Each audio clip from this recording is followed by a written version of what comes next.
batch nyo ba dati? Sino yung nakasabayan mo na sa tingin ba kayahin yung outfitan? Sino bang batch ko? Sino your sisters?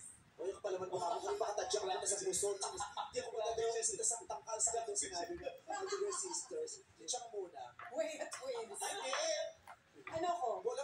Ang radyo ng balita lang kasi may tagmaan, no? Hindi! Grabe! May drama na noon sa Balita lang sa radyo. Pearl Harbor yung mga napakagad. Meron ng ano noon, dramahan sa radyo. Britney Spears ako. Ayaw nga ba?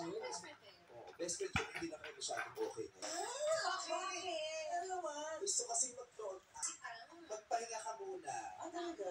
Oo. Gusto din. Sabi ko, rin sa front act. Isasayaw daw siya. Ano sasayawin niya? Ewan ko, di ba ko ano, may dalawa naman siyang kutsilyo. Sabi ko, pero I love Britney Spears kahit hindi kami masyadong nag-uusap ngayon. My love for her is eternal. Si J-Lo din, di ba? Parang magkakasabayan kayo Hindi mo noon. na kami nag-uusap. Ay, bakit? Pero ako pa nasisisi ko,